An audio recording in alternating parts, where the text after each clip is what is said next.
بسم الله الرحمن الرحيم، والحمد لله رب العالمين. كلمة النهاردة كلمة محببة جدا لربنا، كلمة مريحة جدا للقلب، كلمة تخليك تشوف الدنيا حلوة وتشيل اليأس والإحباط من قلبك. كلمة النهاردة اللي هنتأمل فيها مع بعض ونشوف أثرها على قلوبنا هي الحمد لله. عارف يعني إيه الحمد لله؟ الحمد لله يعني الثناء على اختيار ربنا. يعني يا رب أنا بعترف بحسن اختيارك ليا في أي حاجة في حياتي، أي حاجة بتختارها لي يا رب أنا راضي عنها، أنا راضي عن كل أفعالك يا رب. الحمد لله. أقول لك على معلومة، تعرف إن الحمد لله دي أول كلمة قالها إنسان يوم ما ربنا خلق سيدنا آدم ونفخ فيه من روحه. دخلت الروح فعطس سيدنا آدم، ما كانش يعرف اللي بيعطس يقول إيه، هو لسه حالا دب الحياة فيه. فبص كده فقالت له الملائكة احمد ربك، فقال الحمد لله. عارف الحمد لله على إيه؟ على نعمة إن ربنا أوجده، نعمة الإيجاد، إن أنت موجود في الدنيا وآخرتك الجنة إن شاء الله. فكانت أول كلمة قالها إنسان الحمد لله يوم ما الروح دخلت في سيدنا آدم، وأول كلمة من حب ربنا فيها بدأ بها القرآن الحمد لله رب العالمين. ولما خلق الدنيا قال الحمد لله الذي خلق السماوات والأرض وجعل الظلمات والنور.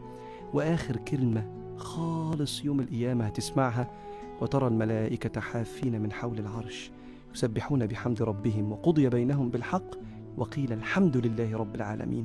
خلاص أهل الجنة دخلوا الجنة، والعياذ بالله الناحية التانية دخلوا وقيل الحمد لله رب العالمين.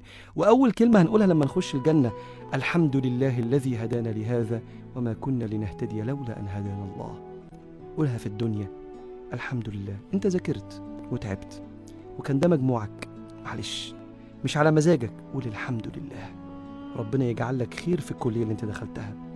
انت دورتي على شغل وما لقيتيش غير الشغل ده، معلش قولي الحمد لله على الفرصة دي، وان شاء الله ربنا هيبارك لك فيها وتنتقل للفرصة احسن. هو ده شكل عيالك، خد بالك دي خلقة ربنا. قول الحمد لله على شكل عيالي وعلى شكل بيتي وعلى شكل عربيتي. اسعى وكل اللي ربنا يجيبه الحمد لله. اتفسخت الخطوبة الحمد لله. كان النبي صلى الله عليه وسلم إذا رأى ما يكره قال الحمد لله على كل حال.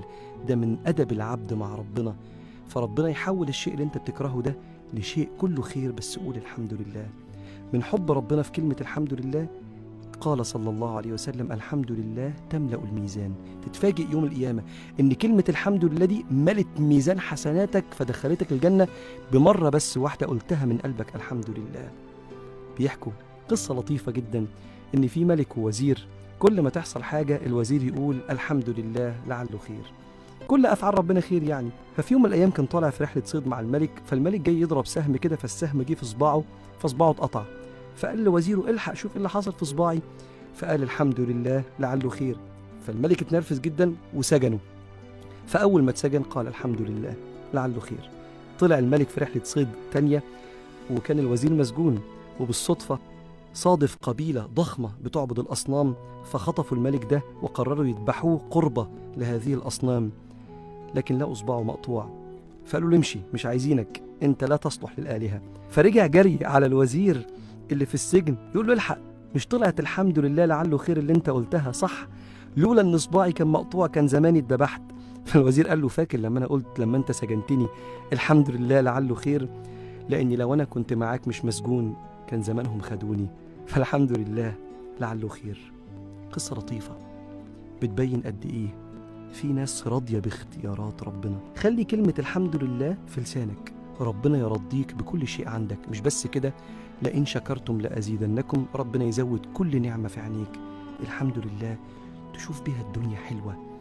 اللهم أعنا على ذكرك وشكرك وحسن عبادتك، ونتقابل المرة الجاية وربنا معكم.